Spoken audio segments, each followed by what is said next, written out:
thank you. In your precious name we pray. Amen. Amén. Se pueden sentar. Ahora para la interpretación de la oración.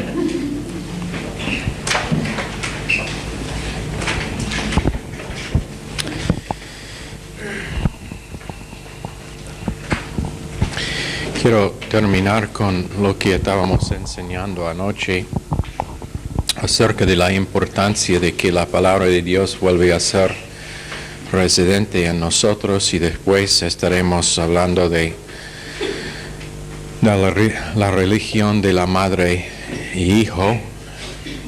He decidido que probablemente cada año a 2 años voy a estar enseñando sobre ese tema, por causa de que es tan necesario tener un equilibrio acá, donde es una influencia contraria. Pero cuando nosotros reconozcamos el poder de la palabra de Dios, tenemos que dar cuenta también que es solamente cuando es residente en nuestras almas que realmente la conocemos. Es una cosa, he visto varias veces, y a veces tendencia en mi propia vida a confesar lo que conozco de la palabra, pero sin tener que es residente y sin tener que realmente es la forma en que pienso. Pero empieza con el aprendizaje de la palabra de Dios, con disciplina académica, que significa que es puntual, preparado, tiene su Biblia abierta, tiene su cuaderno, su lapicero, no viene apurado para la clase, pero está ya esperando, orando un tiempo antes para que el corazón está preparado, lleno del Espíritu Santo, para que cuando la palabra se escucha, por medio de su fe, su confianza, el Espíritu puede internalizar esa palabra y realmente es residente en su alma. Eso se requiere también repetición. Entonces, si nosotros decidimos que vamos a enseñar las próximas clases en el semestre que viene, sería aprovechoso para todos nosotros, porque servía para reforzar lo que no conocemos, porque hasta que es residente y hasta que está internalizado, no es nuestro y no realmente ha hecho la intención de Dios. Pero cuando están residentes, Dios nos puede bendecir con iluminación, con libertad, con comunicación de esos principios en nuestras interacciones con otras personas, con discernimiento de lo que son los raíces de problemas en nuestras propias vidas y también en las vidas de otras personas, porque es una palabra que no es muerta, pero es viva en nosotros.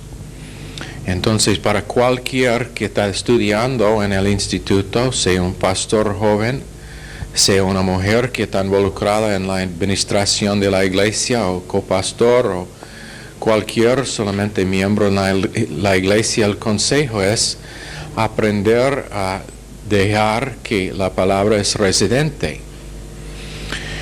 Porque si no, tarde o temprano las pruebas que Dios permita en la vida de uno revelan donde la palabra no era más que información que no sirve para nada en la vida de la persona que supuestamente conoce esa palabra. Eso es el por qué he dicho antes, y que voy a repetir que la cosa que realmente demuestra si alguien ha aprendido en las clases en el instituto no es su nota en el examen final de la clase, aunque eso demuestra que por lo menos están estudiando.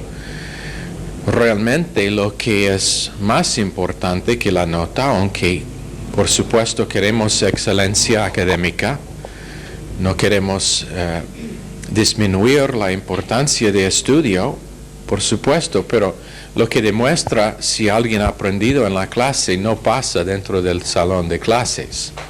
Pasa en detalles de vida cuando está puesto en dificultades y presiones y allá se demuestra si conoce la palabra o no.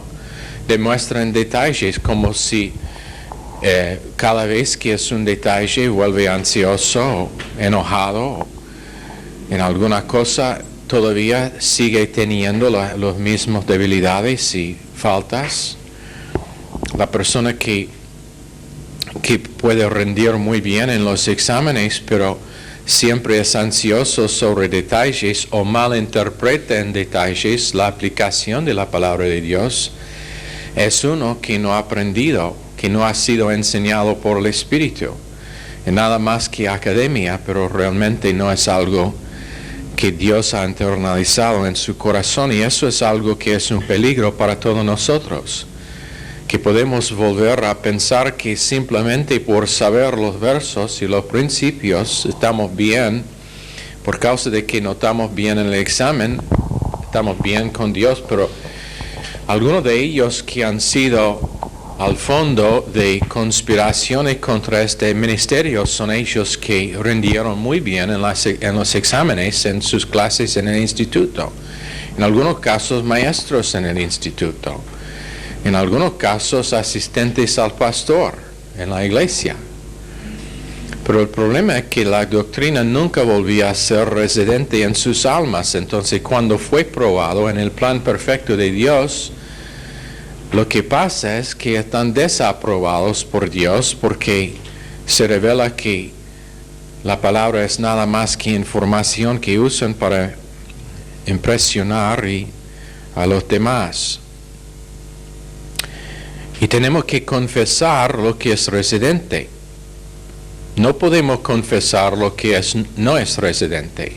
Sí podemos confesar.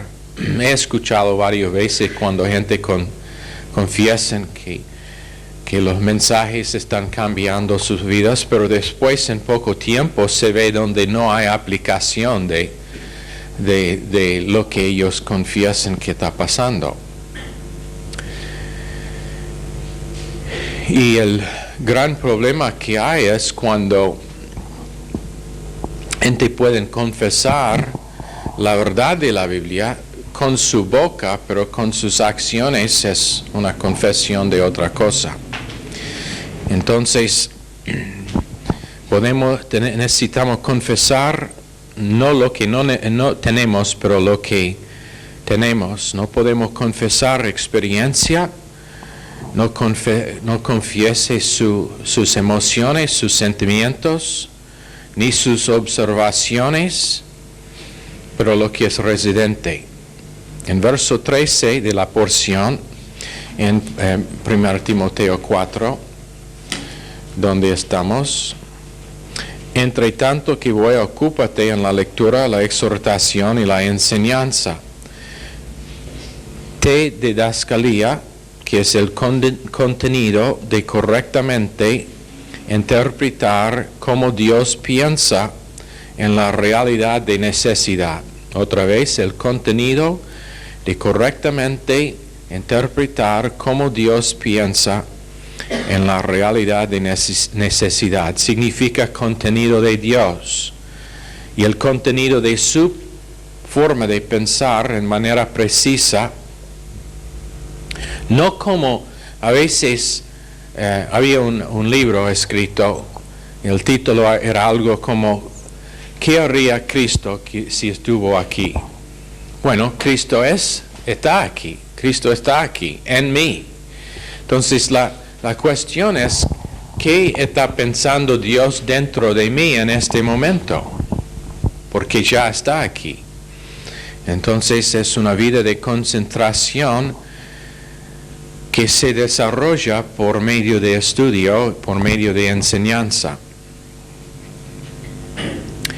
Y esta porción en 1 Timoteo 4 no enseña, como decíamos anoche, no enseña pluralidad con igualdad de liderazgo. Enseña un pastor maestro por cada iglesia, por cada congregación. No habla de lenguas, habla de doctrina. Y es muy interesante que en las 3 epístolas que Pablo escribió específicamente a pastores, que no trata con el tema de lenguas, pero trata profundamente y directamente con el tema de doctrina y su enseñanza. Y varias veces les dice ambos a Timoteo y a Tito guardar su doctrina. O en otras palabras, asegure que está enseñando la cosa correcta y que lo que pase en su iglesia es conforme a lo que dicen las Escrituras. Sería un consejo muy importante para los pastores de esta ciudad. Por mí también, pero por todo pastor de esta ciudad. Asegure que lo que está enseñando es conforme a doctrina sana, porque si no, no sé si podemos imaginar la vergüenza de andar delante de Cristo durante la silla bema como pastor y dar cuenta por no haber enseñado correctamente, después por no haber manifestado lo que es que hemos enseñado o que estamos enseñando. Pero imagínense la vergüenza de estar delante de Cristo con los daños hechos a la congregación suya y por la pérdida que ellos sufrirán por no haber recibido doctrina correcta. Por supuesto, en gran manera serán el resultado de sus propias decisiones equivocadas en no estar en la iglesia correcta, pero imagínense cómo sería la vergüenza de dar cuenta delante de Cristo en la silla bema por no haber enseñado correctamente y por haber tenido una iglesia todo emocional o con enseñanza falsa o que no revela la naturaleza de Dios, su carácter. Como decíamos en la radio esta mañana, algunos probablemente que escucharon la radio. ¿Cuántos aquí escucharon la radio hoy? Probablemente algunos no. Te reprendo. Nadie sabe a quién estaba hablando, menos que ellos que están acá. Todos ellos van a cubrir la persona a quien estaba hablando. Probablemente, no es seguro,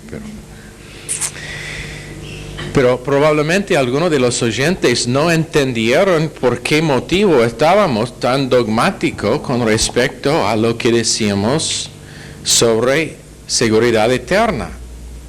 ¿Y por qué motivo no dimos apertura para escuchar otra cosa? La verdad es que la única persona que llamó con queja contra lo que decíamos no volvió a llamar con su lista de versos. Le dimos la oportunidad, pero no llamó de vuelta. Pero es por exactamente ese motivo que eso es fundamental a salvación. La doctrina de seguridad eterna es fundamental a salvación. Es otro evangelio si no es la gracia pura de Dios. Sí, yo sé que de gran manera malentendimiento de disciplina y de posesión o profesión es atrás la doctrina falsa, pero no es excusa. No será en ese día, no será excusa. Ningún pastor puede decir a Cristo, pero yo no sabía. Donde la palabra de Dios claramente dice a pastores, guarden su doctrina, Dios siempre tendrá una provisión para tener doctrina sana. Pero decisiones propias que están equivocadas resultan en enseñanza que es menos que el corazón de Dios. Y es un principio muy importante. La palabra de Dios no habla de psicología. Lo que Dios busca no es consejeros. Tenemos, y había un tiempo en el Instituto Bíblico nuestro donde había un diploma en consejería cristiana, ¿no? Pero todavía no lo tienen. No. ¿Sabe por qué? Porque el consejo mejor que uno va a recibir saldrá del púlpito en medio del mensaje. Eso es el porqué. Cuando hay necesidad de consejo, está bien tener eso privadamente, pero principalmente el consejo mejor que uno va a recibir es por medio de los mensajes. Entonces, cuando uno dice que quiere ir a una escuela para estudiar consejería, es locura. Es locura, porque la palabra de Dios es el consejo mejor que vamos a tener. Entonces, cuando uno viene al instituto bíblico con propósito de estudiar, es con el entendimiento de que esto no es como carrera, como estudiamos para una carrera, esto es vida. Esto es lo que va a cambiar la vida nuestra, de adentro hacia afuera. Para que cualquier carrera que Dios nos da, podemos funcionar bien y estar relacionados correctamente a los demás. Y si la carrera es de obrero o profesional o médico o abogado o cualquier que sea, por lo menos vamos a saber a vivir, porque eso es algo que es permanente, eterna, y no algo que solamente es temporal como nuestro trabajo. Por eso cuando estamos en la radio, estamos intentando enseñar en algunos casos igual con la forma de que estamos enseñando en el instituto bíblico. Por no dar solamente una devocional, porque la cosa que necesita la gente más que nada es lo profundo de las escrituras, línea tras línea, enseñanza que les puede sacar de algunos de los errores en que han crecido. Probablemente para ellos que han estado en otras iglesias, que ahora están en esta, ellos también darían su voto por ese proceso, y es lo que Dios ha usado en sus vidas. Ahora vamos a volver a Apocalipsis capítulo 2.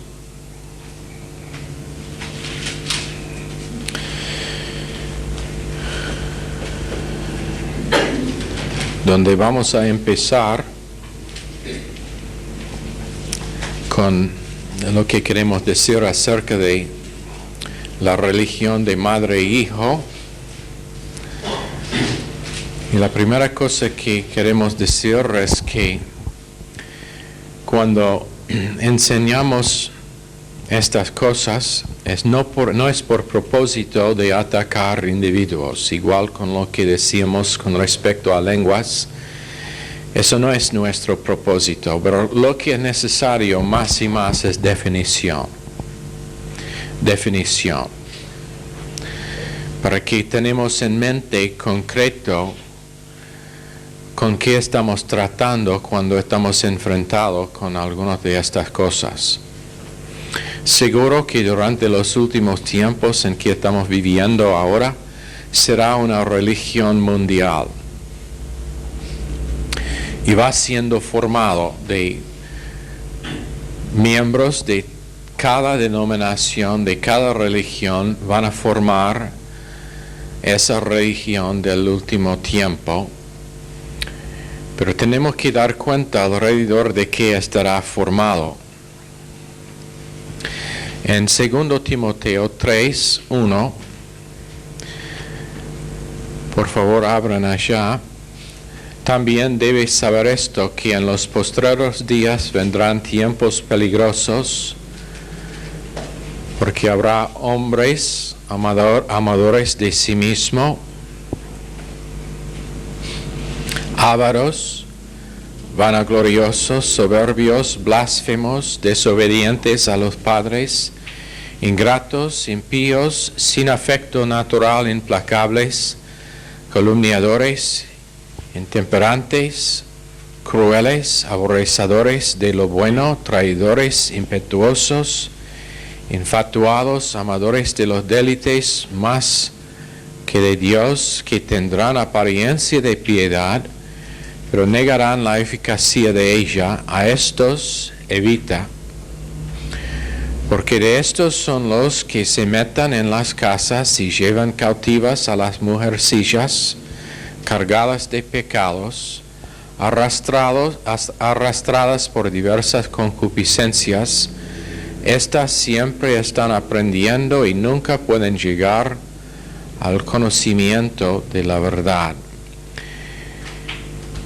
También en 1 Timoteo capítulo 4 el Espíritu dice claramente que en los postreros tiempos algunos apostatarán de la fe escuchando a espíritus engañadores y a doctrinas de demonios.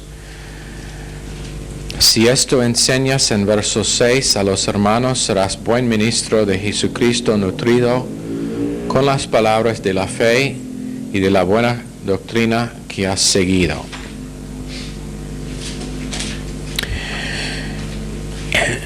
En Mateo 24 queremos poner el base. Mateo 24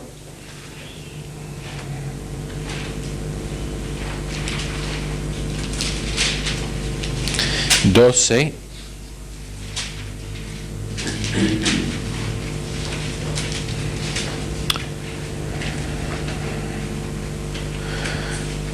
Por haberse multiplicado la maldad, el amor de muchos se enfriará. En Lucas 18,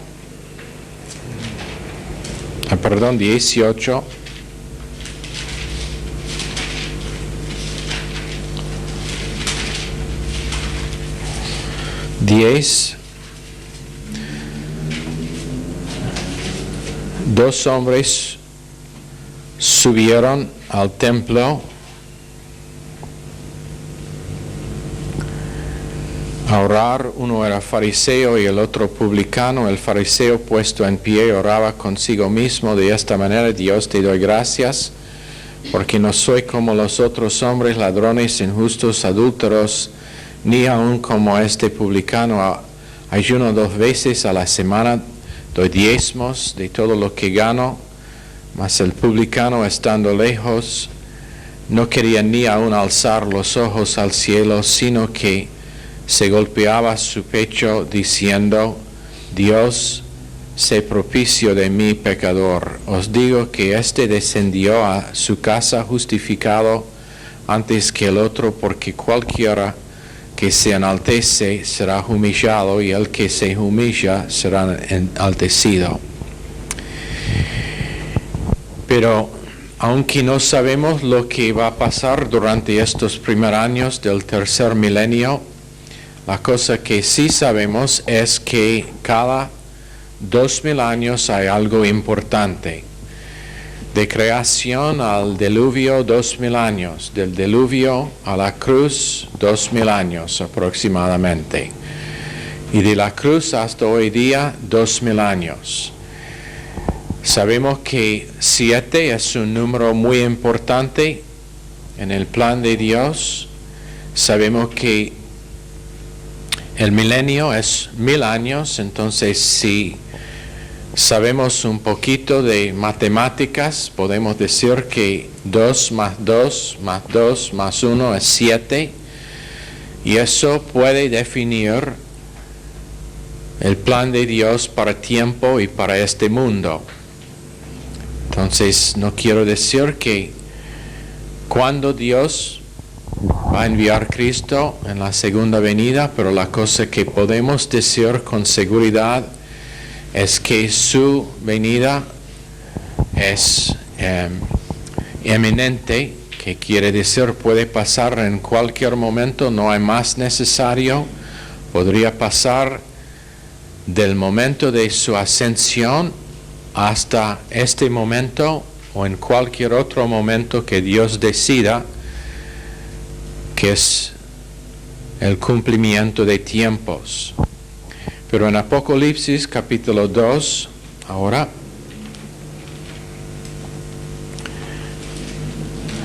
empezando en 18,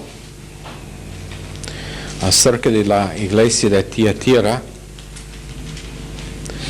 leemos lo siguiente. En verso 18, escribe al ángel, que sabemos que es el pastor de la iglesia en tierra, el Hijo de Dios, el que tiene ojos como llama de fuego y pies semejantes al bronce bruñido, dice esto: yo conozco tus obras, y amor, y fe, y servicio, y tu paciencia, y que tus obras postreras son más que las primeras, pero tengo unas pocas cosas contra ti, que toleras que esa mujer Jezabel, que se dice profetiza, enseñe y seduzca a mis siervos a fornicar y a comer cosas sacrificadas a los ídolos, y le he dado tiempo para que se arrepienta, pero no quiere arrepentirse de su fornicación, y aquí yo la arrojo en cama y en gran tribulación a los que con ella adulteran, si no se arrepientan de las obras de ella. Entonces mucha gente en el sistema religioso, porque está hablando de una fornicación espiritual. Jezabel es el sistema religiosa de este tiempo, y que empezó poco tiempo después de la creación, pero dentro de ese sistema serán individuos religiosos con apariencia de piedad que pasarán la gran tribulación, los 7 años cuando la ira de Dios se derrama sobre esta tierra como nunca antes. Por lo menos es tan caliente la luz ahora, se apagó, no sé por qué, pero está dando vuelta al cassette, posiblemente podemos dar vuelta a la luz también. Ni está apagado aquí con el foquito. No sé qué pasó. Bueno. Pero dentro de ese sistema serán muchos que pasarán la tribulación por nunca haber sido salvos. En Apocalipsis 17, Babilonia, Gran Babilonia es el sistema religioso quien es responsable para la muerte de muchos creyentes. El sistema religioso, mucho más que el mundo, ha sido responsable para el martirismo de muchos creyentes. Márquenlo bien, de dónde procede persecución, conspiración, división, es de los miembros normalmente que son miembros de la iglesia de Gran Babilonia, que es la sistema religiosa.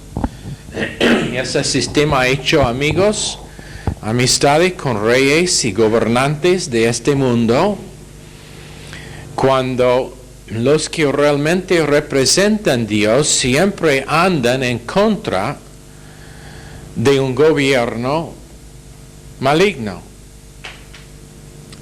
Lea los profetas del Antiguo Testamento. Ellos fueron instruidos a ir directamente a los reyes en muchos casos para anunciar a ellos su error, no hacer amistades con ellos. Y entonces cuando una iglesia empieza a hacer acuerdos con los gobernantes de este mundo, también es representante de este sistema que es culpable de fornicación espiritual, fornicando con el mundo, quien es bajo control y dominio de Satanás. Nunca pierda vista del hecho de que todo lo que pasa en el sistema cósmico es bajo dominio de Satanás. Todo en el sistema educativa, todo en el sistema religioso, todo en la prensa, todo en las películas, todo en el sistema de las modas, los diarios, los periódicos, es bajo el dominio de Satanás con propósito de hacer ¿qué? De destruir el reino de Dios. El reino de Dios siempre opera invisiblemente, sin recursos muchas veces, con menos que lo que parece necesario naturalmente. Louis Sperry Schaeffer, quien escribió una teología sistemática en 8 volúmenes, ha dicho que la iglesia real, en su volumen sobre Satanás, ha dicho que la iglesia real siempre tendrá falta de finanzas y siempre sufrirá de menos que necesita por causa de que el sistema monetario es bajo dominio de Satanás y su reino. Pero la iglesia falsa, la iglesia o la sistema religiosa siempre tendrá suficiente.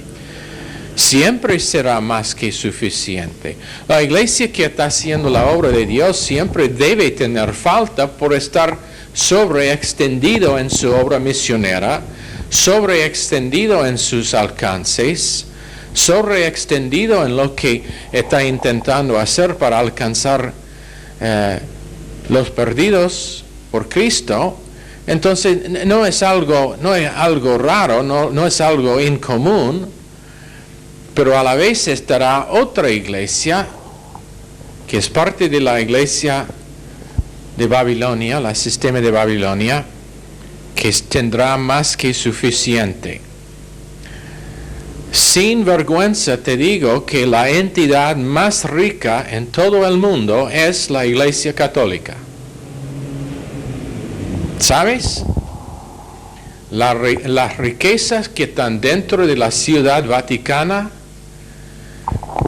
valen más que cualquier negocio, empresa en todo el mundo, no importa si es multinacional o no. Eso dice mucho.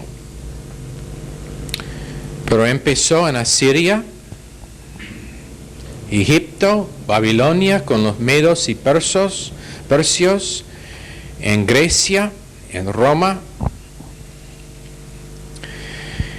Y la Biblia hace bien claro quién es este sistema religioso. Hasta el tiempo del diluvio no había un sistema organizado, un sistema religioso organizado. Habían ellos que alabaron, pero no sistema. Pero en Génesis capítulo 10, Caín nunca empezó un sistema religioso, entonces en el tiempo del diluvio no había. Pero Noé recibió la revelación que debe ser un altar para sacrificios y para el derramo de sangre. Y Jafet, su hijo, representa a los gentiles, Sem, los judíos, y Cush significa corazón oscuro. No tenía nada que ver con su raza. Algunos piensan que él es el primogenitor de la raza de los negros. No tiene nada que ver con eso, pero significa la condición de su corazón. Su hijo Nimrod significa corazón más oscuro o más negro. En Génesis capítulo 10, verso 8, Cus engendró a Nimrod, quien comenzó a ser poderoso en la tierra.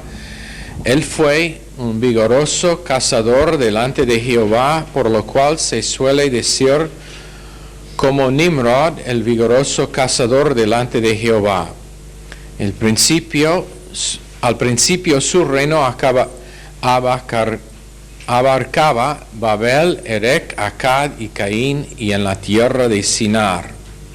En capítulo 11, verso 1, toda la tierra tenía un solo idioma y las mismas palabras, pero aconteció que al emigrar del oriente encontraron una llanura en la tierra de Sinar, gracias por la luz, Y se establecieron allí. Entonces se dijeron unos a otros: venid, hagamos adobes y quemémoslos con fuego. Así empezaron a usar ladrillo en lugar de piedra y brea en lugar de mortero, que es sustitución para un altar y sangre. Ellos querían empezar otra manera en alcanzar a Dios. Por eso se edificaba el torre de Babel, intentando alcanzar con sus obras al cielo. A nosotros parece idiotez, pero en ese tiempo puede imaginar que ellos no sabían la estructura del universo ni de esta tierra y su atmósfera. Entonces querían alcanzar a Dios. En verso 5, Jehová descendió para ver la ciudad y la torre que edificaban los hombres. Entonces dijo Jehová: he aquí que este pueblo está unido y todos hablan el mismo idioma. Esto es lo que han comenzado a hacer y ahora nada les impedirá hacer lo que se proponen. Vamos pues, descendamos y confundamos allí su lenguaje para que nadie entienda lo que dice su compañero. Así los dispersó Jehová de allí sobre la faz de toda la tierra, y dejaron de edificar la ciudad. Por tanto, el nombre de dicha ciudad fue Babel, porque Jehová confundió allí el lenguaje de toda la tierra, y desde allí los dispersó sobre la faz de toda la tierra.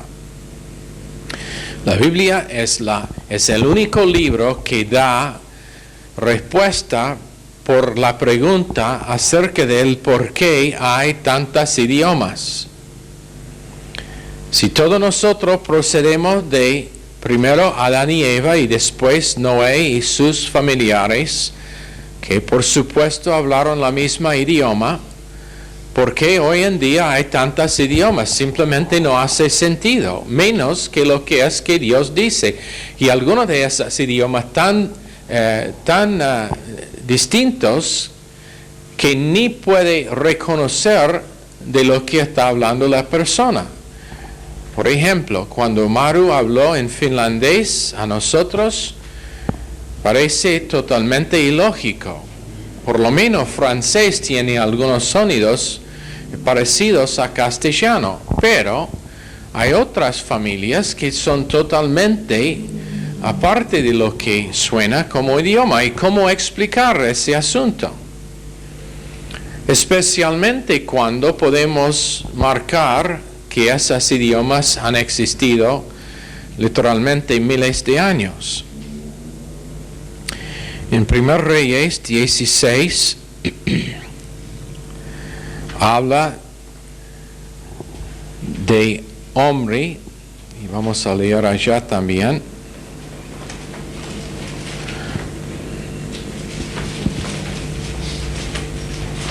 Primer Reyes, capítulo 16, 30. Reinó Acab, hijo de Omri, sobre Israel en Samaria 22 años, y Acab, hijo de Omri, hizo lo malo ante de ojos de Jehová más que todo lo que reinaron antes de él, porque él fue ligera cosa andar en los pecados de Jeroboam, hijo de Nabar, y tomó por mujer a Jezabel, hija de Etbaal, rey de los Sidonios, y fue y sirvió a Baal y lo adoró, y hizo altar a Baal en el templo de Baal que él edificó en Samaria. Entonces enojó a Dios por casarse con Jezabel, y en Babilonia Nimrod se casó con Samerimus, quien creyó que ella era el cumplimiento de Génesis 3:15, que habla de la semilla de la mujer que iba a vencer a Satanás. Ella tenía vírgenes como sacerdotisas. Ella tenía un hijo, Tamez, quien dijo ella, conforme a lo que dijo ella, murió.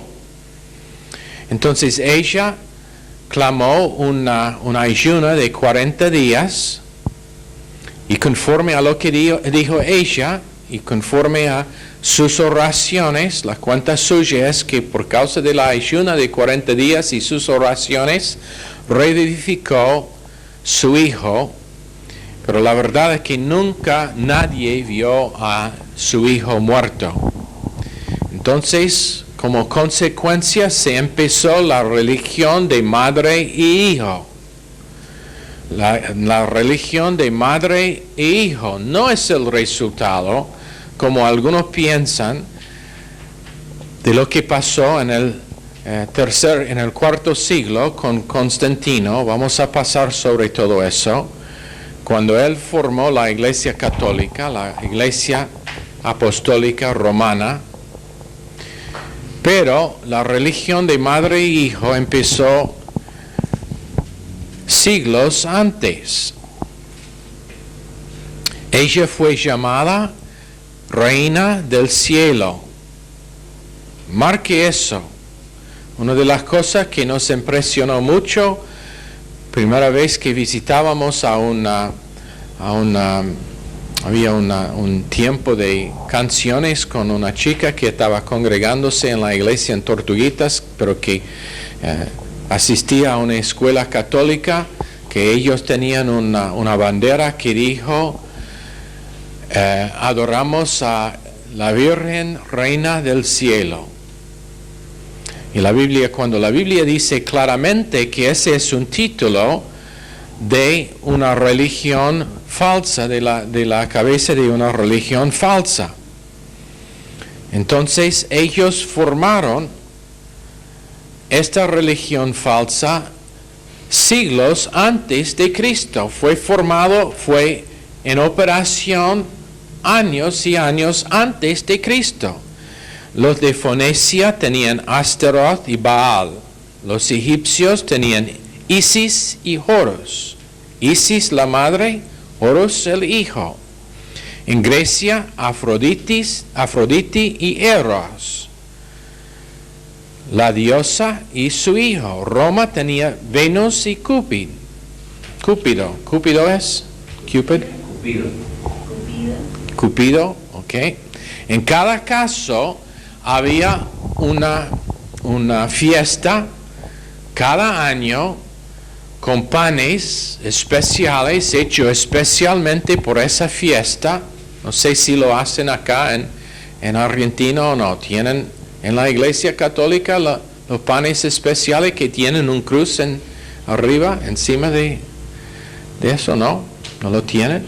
La hostia sí. ¿Cómo? La hostia sí. ¿Cómo es? Hostia sí. No. Eso es para el tiempo antes de Pascua, los 40 días de ayuno antes de Pascua. ¿Tienen eso? ¿Hacen esos aquí? Probablemente sí, pero nadie es seguro porque han dejado la iglesia católica hace mucho y la verdad es que no eran muy fieles cuando estaban en esa iglesia. Israel movía el altar a un lado y efectivamente dijeron, si quieren el altar, lo pueden tener, pero en vez de eso tenían en el tiempo de Jeremías en medio un altar o una imagen de la mujer y su hijo. Y sigue así en la iglesia católica hasta hoy en día.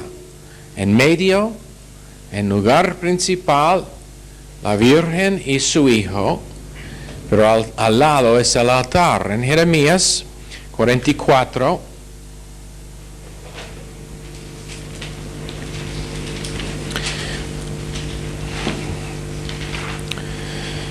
verso 16,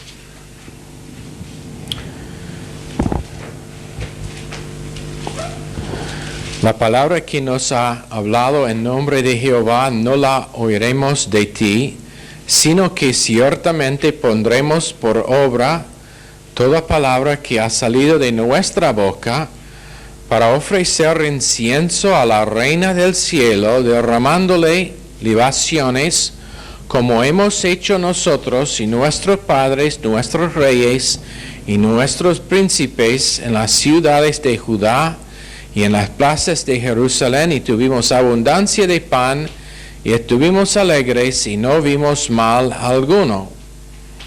Entonces, ¿qué pasó? Después, más desde que dejamos de ofrecer incienso a la Reina del Cielo y de derramarle libaciones, nos falta todo, y a espada y de hambre somos consumidos. Y cuando ofrecimos incienso a la Reina del Cielo y le derramamos libaciones, ¿acaso si hicimos nosotras tortas para tributarle culto y le derramamos libaciones sin consentimiento de nuestros maridos? Entonces está hablando del hecho de que hay fiestas especiales cuando hacen panes especiales para honrar la Reina del Cielo en Ezequiel 8.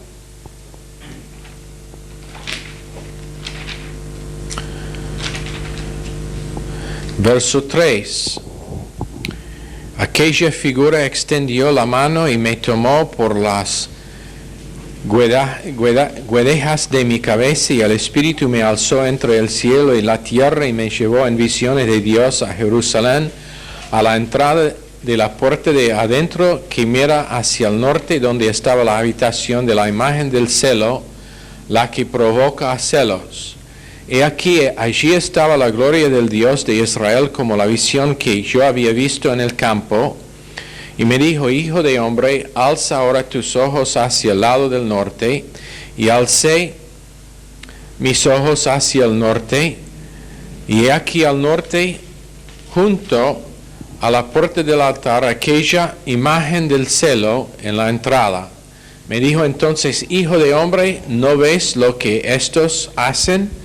Las grandes abominaciones que la casa de Israel hace aquí, para alejarme de mi santuario. Vuélvete aún y verás abominaciones mayores.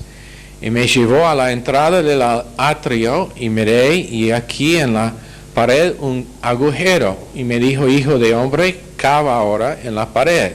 Y cavé en la pared, y aquí una puerta.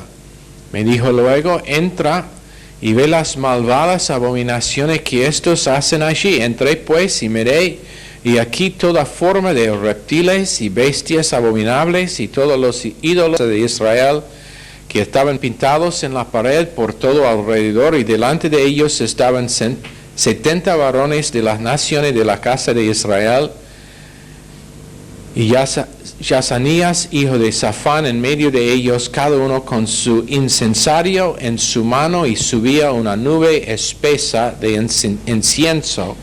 Y me dijo: hijo de hombre, ¿has visto las cosas que los ancianos de la casa de Israel hacen en tinieblas, cada uno en sus cámaras pintadas de imágenes? Porque dicen ellos: ¿no nos ve Jehová? Jehová ha abandonado la tierra. Me dijo después: vuélvete aún, verás abominaciones mayores que hacen estos. Y me llevó a la entrada de la puerta de la casa de Jehová, que está al norte, y aquí mujeres que estaban allí sentadas, endechando a Tamuz. ¿Quién era el nombre del hijo? Tamuz. Luego me dijo: ¿no ves, hijo de hombre? Vuélvete aún, verás abominaciones mayores que estas. Y me llevó al atrio de adentro de la casa de Jehová, y aquí junto a la entrada del templo de Jehová, entre la entrada al el altar, como 25 varones, sus espaldas vueltas al templo de Jehová, y sus rostros hacia el oriente, adoraban al sol, postrándose hacia el norte. Y me dijo: ¿no has visto, hijo de hombre? Es cosa liviana para la casa de Judá hacer las abominaciones que hacen aquí. Después que han llenado de maldad la tierra, se volvieron a mí para irritarme, y aquí que apliquen el ramo a sus narices. Pues también yo procederé con furor, no perdonará mi ojo, ni tendré misericordia, y gritarán a mis oídos con gran voz, y no los oiré. Entonces vemos que esto es algo que no empezó con Cristo, pero es algo que ha estado desde antes de la ley con Abraham. Empezó con Caín y sus hijos, su descendencia, a través de Noé. Y ha seguido porque no es algo cristiano. No es algo cristiano. Es algo diabólico que es un sustituto, sustituyendo un altar donde había necesidad de sacrificio, sustituyendo el Cristo crucificado y resucitado. Por eso la cruz cristiana no tiene la figura de Cristo, sustituyendo la madre y su hijo y reponiendo la mujer como central a la religión y no Cristo. Y tienen todas sus excusas hechas como qué manera mejor para tener el huido de Cristo que a través de su madre, pero es una mentira total. Es un mediador entre el hombre y Dios, el hombre, Cristo Jesús, y nadie más. Bueno, allá tenemos que terminar por la hora, pero vamos a seguir jueves para que podamos tener en vista esto, porque es importante siempre mantener el hecho de que la iglesia más, o la secta más grande, más efectiva, más peligrosa que hay, no son los mormones, ni los testigos de Jehová. Pero de toda secta y de toda iglesia real saldrán algunos que formarán el sistema religioso del último día. Señor, bendice esta clase a cada uno en el nombre de Jesús. Amén. Están despedidos.